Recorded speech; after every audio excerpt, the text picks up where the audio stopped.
E3 2019 has been a whirlwind of information this year, and we got a few things to talk about today as the show wraps up, but I think we're going to wrap up the week as most of the stories have broken by now.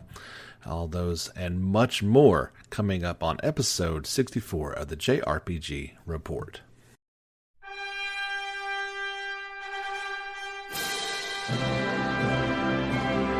Hello fans, welcome back to the JRPG Report. My name is James Fisher. This is going to be episode 64 as we delve into part 2 of our E3 2019 special podcast. 2 podcasts this week, 2 last week. I feel we're going to go back to just 1 next week, as it may be a little while before we hear anything more, as there's just been so much to go over from this year's show. A few stories we actually kind of missed the first time that broke, and then some clarification on a few stories. We're going to be talking about Dragon Quest XI-S, more Final Fantasy VII Remake, some new information about Trials of Mana, and a few games that you can actually play right now that were announced at the show. So we got so much to get to. Let's just dive right into it. And the biggest, well, at least the most bits of information we learned was about Dragon Quest XI-S Echoes of the Elusive Age Definitive Edition. Super long title, and we have a lot to talk about. Nintendo did an awesome job this year with not only with their presentation, kind of hitting the highlights from each game, but then they do, I love what they do with their Treehouse Live, and that goes into much more detail, actually showing gameplay footage, people sitting there playing the game. So there was about 30 minutes devoted to most titles, really showing off what each one is all about. And this is for better or for worse. Now, when a game is really shining and you haven't seen much of it, it looks great. I'm a little bit on the other side of that opinion for Dragon Quest XI-S. But let's kind of show off and talk about what new features are going to be in this game, and there are plenty. I'm going to kind of go through this a little quickly, as this is a huge list, and I've kind of absorbed some of it, but it's all still a little fresh. They are saying this, the gameplay styles of both the PS4 and 3DS versions in one. They have the Spell of Restoration scenario selection, new added party many member dialogue, fully voiced events, voice support for all party member dialogue, the ability to turn on and off sounds from the protagonist. They're using an example of him exhaling. There's the voice drama DLC. We'll talk about that a little bit later. The new appearance-changing equipment has been added. Madame Cherie is now available at the Academy. They have, just a whole ton of things. Camera improvements. Photo mode has been added. There is an increased variation of the rideable monsters. Now, I like this one. The ability to attack rideable monsters on the field and earn experience points. I thought that was very odd that you defeated those monsters but didn't get the experience. Of course, these were lower monsters. If you ran into one that was higher, you would enter into battle. So that should be a pretty cool way to, you're not going to gain any levels that way, but it's certainly, in Dragon Quest, all that experience adds up. When you ride the Great Saber Cat, now your background music will change to be something a little bit different. Of course, the party members will follow you on the field. I really wish that was in there from the beginning. I understand why not. Dash movement, you can call your horse at all times rather than having to go to a bell to do that. Those shiny spots to gather things, they will stand out even more. And those could get lost, surely, from when you're not really looking around. Blowgun, not blowgun, but the bowgun gameplay has been revised. Adjusted placement of guest NPCs when camping. Increase the tempo of party dialogue. Added party member speech bubbles in battle.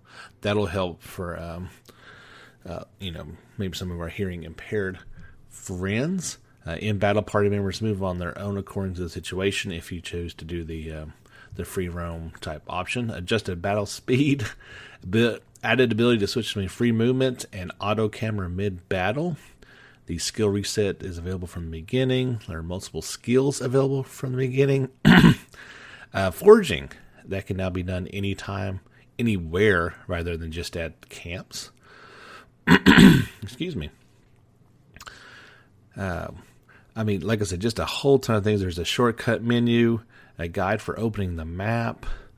A lot of really cool things that they are adding to it. The voice Dharma dialogue. Now that's going to be 1,500 yen. We'll have some pricing announcements for that in the West later. They say that's going to be about 4 to 5 hours in length, and it's a collection of short stories that dive deeper into the characters, including their pasts, as well as depicts their everyday life. There's a story of Jade when she was a child, a young Rab, as well as a story about the Madame Louise's play. There are various stories, from good stories to make you laugh to matters of life. And Rab will serve as the guide for the voice drama. Text can also be displayed. There are log, fast forward, and rewind features. There are an increased number of party member reactions in battle. They say that emphasizes a sense of unity. There's improved forging, like I said, you can do this anywheres. Just a whole bunch of, there's some new appearance changing equipment. The Kingdom of Trodain set in particular has been added, I think, and that was available if you got the special edition. Anyway, what's pretty cool, I like this one, in 3D mode, or 2D mode rather, you can go back and visit previous Dragon Quest titles, and they just look awesome in all their 2D glory. Of course, it is coming out for the Switch worldwide on September the 27th. So I talked a little bit more about this, and it is definitely, you can see this in the gameplay. In particular, the game lacks the polish of the PS4 version. We're definitely seeing the graphical limitations of the Switch. There's noticeable blurriness going on at certain times. In my mind, you can't call this a definitive edition because it's not running at optimal levels. So I really, really feel like this game needs to come out for PS4 as well. If not a DLC, a standalone reduced price for faithful owners that really want that full version. I can't see why they wouldn't do this. And that would, for me personally, I think that's the version that I want. All these improvements sound and are awesome, but I just don't want to play a version. When I've played a version on PS4 that looks so good, it's going to be hard for me to go to a version that doesn't look as good. And that's just my personal opinion. There's going to be a lot of people that will be happy to pony up for this one, and a lot of our friends in Japan will certainly be all over this. But I think we're just probably going to have to pass until I see a little bit more that really wants me to jump out and grab it. Just one thing did actually break just a few minutes ago, and I've provided a link. There's a link for all the stories that we're going to be talking about on the Facebook page. You can see all the videos for all these things, and one of them was a new gameplay trailer for Ys 9. I think they said it was about 20 so minutes. You can really see the game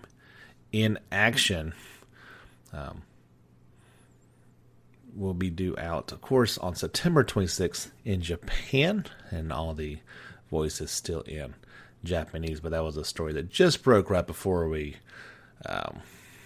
came out with the podcast.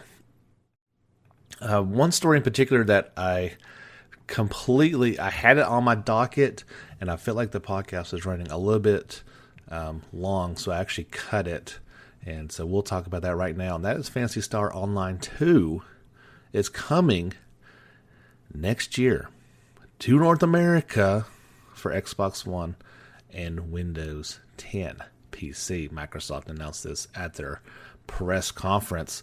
So Microsoft getting in there, and kind of like they did with the 360 a couple of times, they got a couple of exclusives. And so maybe Microsoft backed up to Sega's door with a truckload of cash and said, "What is there anything you got that we can have here in North America?" The free-to-play massively multiplayer online RPG is currently available for PS4, Switch, Vita, and PC in Japan. Now, the PlayStation 4, Switch, and Vita versions were not announced for a Western release. This one looks like it's going to be a Microsoft exclusive. I don't know if it's going to be anything new brought to it, or just kind of a port of the game as it is. Of course, it's completely free to play, and fans of this series will have something to look forward to. It's not, like I've said before, I've never owned a Sega system. I know there's a lot of fans from Phantasy Star Online for the Dreamcast. Players got a lot of use out of that one. So, something to look forward to if you are a Xbox One owner and want a taste of JRPGs. They've been a little few and far between. A game that I'm really excited for the more I see of, and that is Marvel Ultimate Alliance 3. Coming out in not too long for the Switch on July the 19th. And again, Nintendo did a really good job of showing this off in the Treehouse Live. I got to see about 30 minutes of it. Some gameplay going on at the X-Men school there, Xavier Institute for the Gifted. And there was all kinds of craziness going on. And I was really blown away with the number of playable characters that were available just as you earn them, basically. The 30-minute demo offered a look at the game's characters, several boss fights, unique scenarios, and information regarding the game's combat. Now, they've already talked about DLC coming out later, and a season pass will allow you to get all these.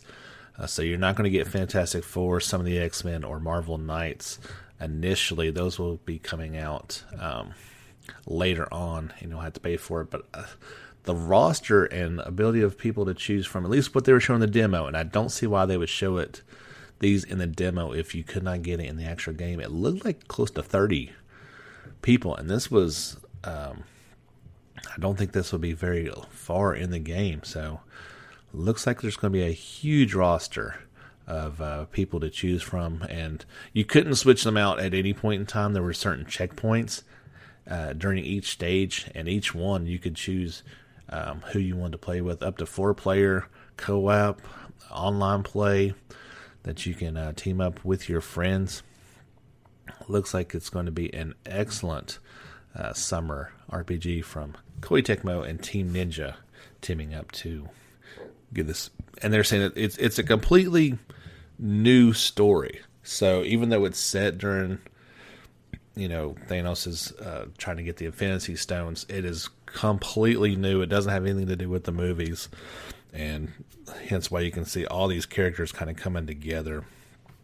Some of them in their old school uniforms. I'm sure there's going to be different skins to outfit your characters in, but definitely one that I am extremely looking forward to. Just quickly, if you are feeling the need for a brand new JRPG and want to go out and grab one right now. Well, there's a couple that just came out. Of course, we talked a little bit over the past few weeks about Dragon Star Vanar. It's out now for PS4. If you're on the PC, you can go pick up Octopath Traveler. It's come out in the past few days. Announced at the show this year and available right now on the Switch. You can go pick up The Last Remnant. I believe that was only $20.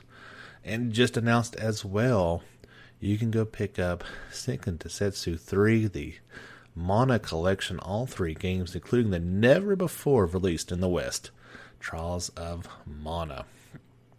Those are available right now. If you don't want to get that collection, we talked about this the other day, that is going to be a physical release. Right now it's just digital, but that physical release will be coming in the next few months. We did get a bit of information about the newly announced Trials of Mana remake of the 1995 Japanese release only. So here is what is going on. This project began about 2 years ago, and unlike Secret of Mana, the reason they are making this significantly bolder remake is because the title was never released overseas, and so they want to introduce it as a completely new title. Now, Trials of Mana is one of the conclusions they arrived at through trial and error while listening to feedback from the Secret of Mana remake. Early in development, they created a prototype that was even closer to the original game, but as a remake after 25 years, they were not satisfied with that. They're saying the original concept of the Mana series was something along the lines of seamlessly play the Final Fantasy series ATB battle system. What they ended up calling that was motion battle, but they weren't saying it's an action RPG at the time. So it looks like they listened to the feedback. There was a lot of negative feedback from Secret of Mana remake. This one looks completely different, and they do have the added benefit of, this game never came out in the West. It's not a beloved classic like Secret of Mana was, and so they don't have to train wreck precious childhood memories along the way. They can kind of make this one from fresh. This is something that they are really hoping to get right this time. So they said in Secret of Mana you were able to change, you could change your weapons while fighting, but since your weapons were fixed in the original Trials of Mana, they heard from users that this was, quote, no good. And in the remake, they are aiming to fix that. Elements such as combos and jump attacks have been implemented in the remake. They say that while this is probably the most action-heavy game in the series, it's an action RPG through and through. And so, in their words, you can enjoy the game even if you're no good at it, as long as you level up. Since action performance differs based on the character, your experience with the game will change based on who you're playing as. And this next bit, I hope they receive some feedback on and change. They said there's no multiplayer right now. And so when one of the first things you think about with Secret of Mana is 3-player multiplayer. At least, multiplayer. And action RPGs that you can play together with your friend or siblings. That was what made Secret of Mana. One of the things that made it so endearing was, for me, sitting there and playing it with my brother. There weren't a lot of games like that. And so for them not to even have that option, this one, I feel is a little odd. Maybe they can change that as well. They say event scenes are pretty much fully voiced, and that right now they have 30 characters, all with proper voices. The voice cast will be announced at a later date, but they can say with 100% certainty that the voice cast won't damage the characters' images. Again, listening to the feedback from Secret of Mana remake. There's a lot they still can't say, so fans and non-fans alike, please look forward to learning more. And of course, that is due out for PS4, Switch, and PC in early 2020. Really excited about that one. I believe I linked, there was a 30-minute Treehouse Live play of this as well. So you want to head over and check that out for sure. We had, like I said, I love Nintendo. They playing out all these things and showing people exactly what it's like. We got some clarification and information about the Grandia HD collection. And we got some video on that as well. So, RPG site talked with Gung Ho Online Entertainment, and they got some information out of them. They would not say an actual release date, but they said the game will be available very soon. It would be nice to at least get a window of when this one's coming out. Again, these are not, brand new games. When asked if there are plans for a physical release, he says, quote, "Not at all. It'll be digital only." When asked if Gung Ho Online Entertainment would consider releasing a PS4 version, he said, "We'll think about it, but we felt the Switch was the console best suited for JRPGs. And we are focused for release on Nintendo Switch and the PC." If you're going digital only, why would you not bring this out on PS4 as well? That seems kind of odd. There was... So they say this is based on the PlayStation version. That's what the initial thing was. And then later on they were like, hey, wait a second, let's clarify this. So we want to be clear. The Grandia HD collection are not ports of the original PlayStation games. They are remasters. They are using the original PlayStation code for Grandia, but they are also working with the Sega Saturn version, which was the definitive version of this beloved RPG. So that was pretty cool that they said that, and then they were like, wait, we need to update this a bit. These ports are being handled by Sickhead Games. They have touched up as many art assets as possible. Most of the user interface received a complete overhaul, aside from a few menu digits that could not be replaced. There are no options to use the original sprites. There was a floor demo of this. The battle ability voices were in English. So that's pretty cool. So at least that far along. The audio quality will remain the same as the PS version, and no additional elements are being added to Grandia. So here answers my question from the other day. He said, asked about a potential Grandia 3 remaster. He said, I cannot say. The history of Grandia 3 is complicated. It's a mess. Who distributed it, who published it, and who actually has the rights. That still needs to be determined. He says, if you really want to ask that question, you need to go ask the original developer, Game Arts. So there's a lot of questions that would need to be answered and fleshed out before that could happen. But again, what we're most excited about is this remaster, and it looks phenomenal. Hopefully that we get this game sometime this year. The last Nintendo one I want to talk about that I'm so excited about, not necessarily a JRPG traditional, but it does have those elements in it, and that's Astral Chain. Platinum Games and publisher Nintendo are really making this one shine. It's due out on August the 30th, and there was a Treehouse Live play of this, and it looks so flashy. It's so polished and shiny, and just a really cool idea. A very Japanese look to it, so hopefully there are some RPG elements kind of built into it, so you definitely want to check in that. It really breaks down the combat, and I wasn't when we didn't learn about this game too long ago, so I wasn't expecting it so quickly, but I'm very happy to see that.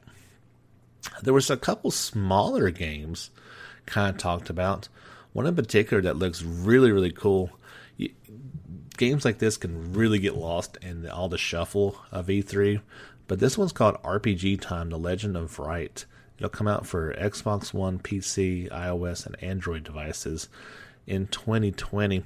And it defies me talking about it to give it a proper thing. So go over to the JRPG Report Facebook page, scroll down a little bit, and you'll find the video for it. It's like a hand-cut, hand-drawn paper RPG look, like somebody had done in their notebook, but just come to life. And it's a child's drawing of this Japanese. It's definitely inspired by JRPGs. Quote, "School's out. Meet us in an empty classroom for a grand adventure with a young aspiring game developer and his very own RPG. You're sure to be dazzled by his hand-drawn creations as you journey into the surprising and magical world of imagination. Forget about homework. Come play RPG Time: The Legend of Wright with us." This has come from Deskworks. They are developing this one, and it just looks so unique and so cool. Definitely worth a pickup when that one does come out in 2020. Another game that would have gotten lost in a lot of it, but it certainly caught my eye. Publisher Modius Games and developer Dreams Unincorporated and SYCK have announced Christ Tales. This is being billed as a love letter to classic Japanese RPGs. Will be coming to PS4, Xbox One, Switch, and PC in 2020. And if you want to learn even more, there's a demo available now on Steam. So this one's got a unique hook to it, as well as a unique look. It looks gorgeous, guys. It is such a cool looking hand-drawn, not quite like Child of Light, but it really has that a unique look to it, and you guys will want to check that out. It says, "Experience past, present, and future simultaneous in this gorgeous indie love letter to classic JRPGs." So if you're looking at the main screen, it has been divided up into 3 parts. The first part, and it's not divided equally into thirds. The main part in the middle is a giant triangle. And then on the left side of it, it shows what things were like in the past. Of course, in the middle, the big triangle is the present. And on the right side is the future. And this is your perspective at all times, it seems like. Maybe in a cutscene, it'll focus on the present or something. But so, like, if you're walking through a town, you can see what it used to look like there on the left and what it looks like right now in the middle. And then what it will look like in the future, for good or bad. They're saying this is inspired by timeless JRPGs like Chrono Trigger, Final Fantasy VI, Valkyrie Profile, and then modern classics like Bravely Default and Persona 5. Meet and recruit a unique cast of teammates, challenge enemies, and make your way through an expansive world. You can experience the past, present, and future simultaneously, peer into and learn from the past, decide on actions in the present, and alter the course of the future in ways that will reshape the world dynamically depending on the choices you make. Master strategic turn-based combats. You can warp your enemies into the past or future, synchronize attacks for enhanced group abilities, and master the timing of attack and defense to go beyond your party limits in combat. Uncover a fascinating story and characters. The Empress's plot to destroy all the world is complex and layers. Well, that's classic JRPG. Use your wits to recruit powerful allies throughout the world to uncover and undo her multifaceted web and make your way to the true ending in this enchanting tale. They say discover a beautiful world. Climb aboard an airship or boat and traverse this handcrafted dark fairy tale world. Very, very excited about this one. I love these little games that come out of nowhere and just grab you. Not only grab your eye, but they seem to kind of grab your heart. And this game looks to do that well. That's called Christ Tales. Again, you can get the demo now on Steam. and be coming to PS4, Xbox One, Switch, and PC. So everybody in 2020. So do you ever find like a story or a video and then you lose it? I answered a question for a faithful listener on the JRPG Report Facebook page. The story I just read and was planning, I believe this should have been in episode 62, our last pre-E3 podcast. And then I just lost it. I couldn't find it. I finally come across it again, and I'm 99% sure we didn't talk about it. But if we did, just bear with me. Because it talks about Persona 5 Royal. Again, I don't think we did, so just bear with me if we talked about it, because I guess it it bears repeating again if I did. They add a FAQ, a interview type with the developers, and here was the main question that I answered the other day. It says, does save data from Persona 5 carry over to Persona 5 Royal? Their answer was, it's a game based on Persona 5, but is a rebirth with numerous new elements such as new characters and events implemented from the beginning of the game. Since it's a different experience, carrying over save data for things such as stats and Persona 5 Compendium is not possible. However, if you have save data for it, you will receive a useful bonus at the beginning of the game. So, yeah, you're starting over with this one. It is a new game, and all that hard work is out the door. Will Persona 5 Royal release for platforms other than PS4? It says there are currently no plans. So all that Switch rumors and talk, don't bet on it, because I don't think it's possible. And if it is, you're looking at League of Dragon Quest XI's. You could do it, but it's not going to look the same. And I would think it certainly sounds like a no. He says, will there be a digital edition? Of course there will be. Pre-orders are available now on the PS Store. The contents of the physical and digital editions are the same. Will there be store-specific bonuses? Those are currently in preparation. And they ask, what about the downloadable content that was purchased for Persona 5? And it says, due to commercial reasons, you will be able to continue using all the DLC for PS5 from P5 in Royal by repurchasing the content. Now, before you scream out, no, they're saying the content, this is like a legal reason, and it's going to be like 10 yen in Japan. They can't do it for free, they say, and 10 yen is like, I don't know, a couple cents, maybe a cent. This will be you'll have to re-download it all, but it'll be for free when it comes out in North America and Europe, all the West. So again, I really don't think I talked about that, but somebody asked me about it, and it was like, no, not going to be able to carry over all that. That's just the way it is. So, the last thing to talk about, and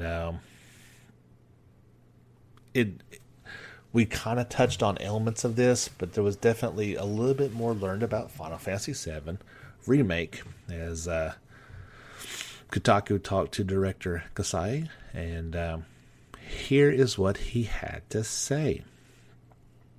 When asked how many games the remake project will consist of, they don't know, because we don't know ourselves.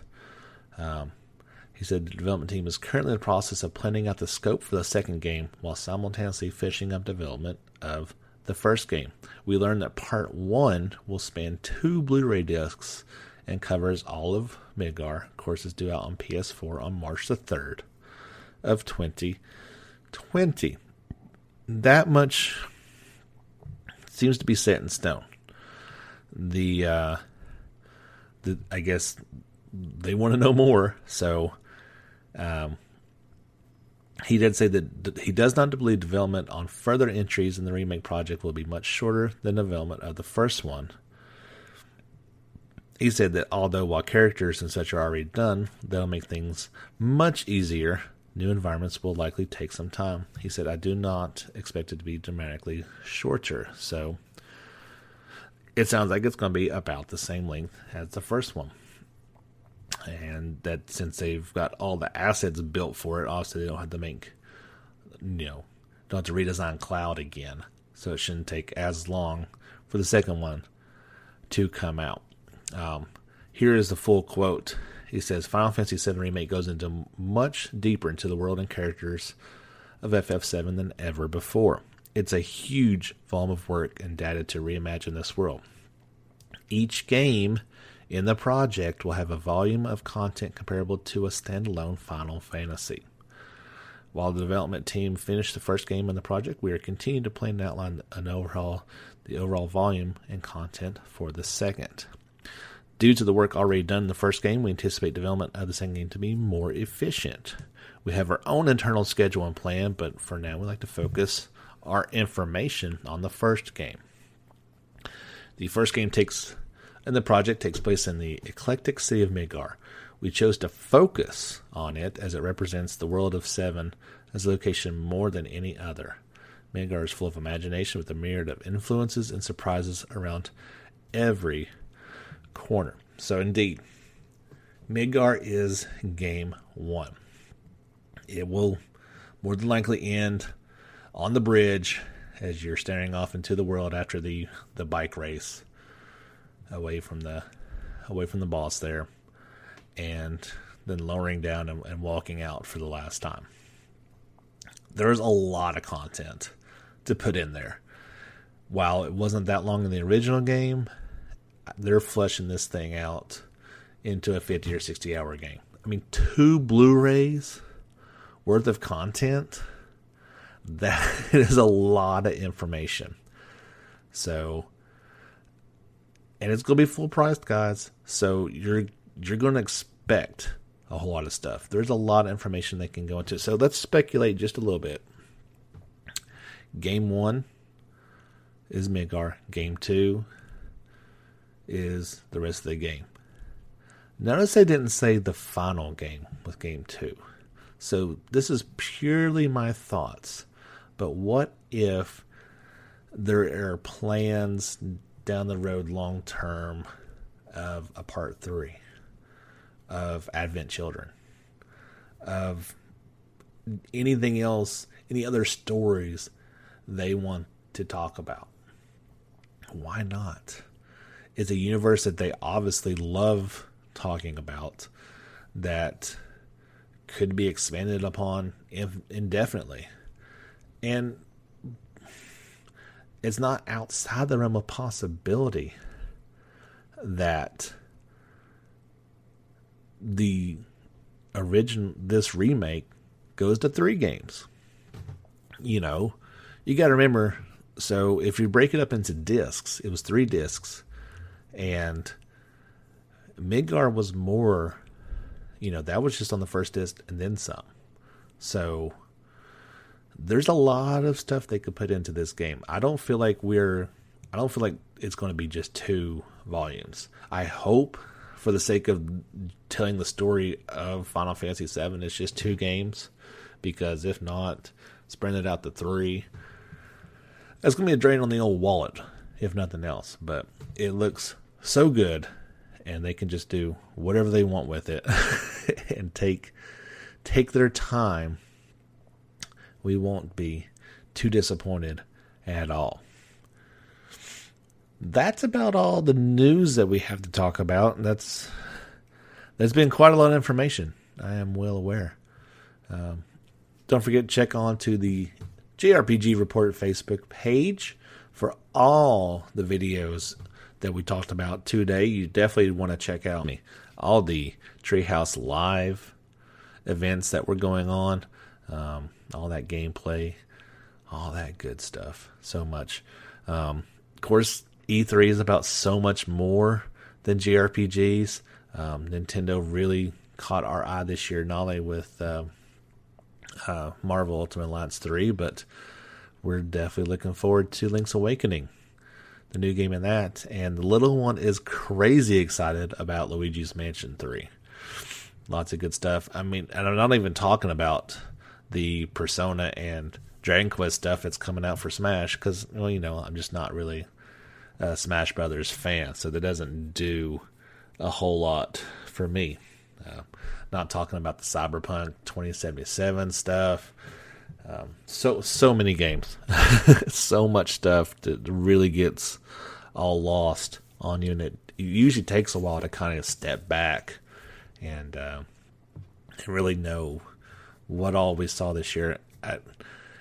In my opinion, this has been one of the best E3s, and maybe it was because Sony took a step back and they weren't there this year that it allowed more things to kind of be talked about and shown.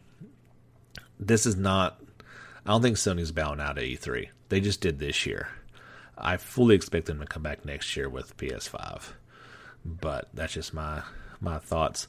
Don't forget, we're still humming right along in Trails of Cold Steel 2. You can check out the JRPG Report YouTube page for all my live streams. I'm so enjoying that game. It is such a better game than Part 1. Part 1 is fantastic, but you can clearly see all the strides they made from 1 to 2. And it's more fun because you're not going through that same rigid structure of your monthly chores as a student. You're free of those bonds. You're able to really do a little bit more of what you want, although I'm not to that point yet. It is coming. So if you're curious about that, head on over and check it out. Don't forget, you can download the Anchor app, and we do have listener support started on there. If you guys want to help out, I would really, really cherish and appreciate that.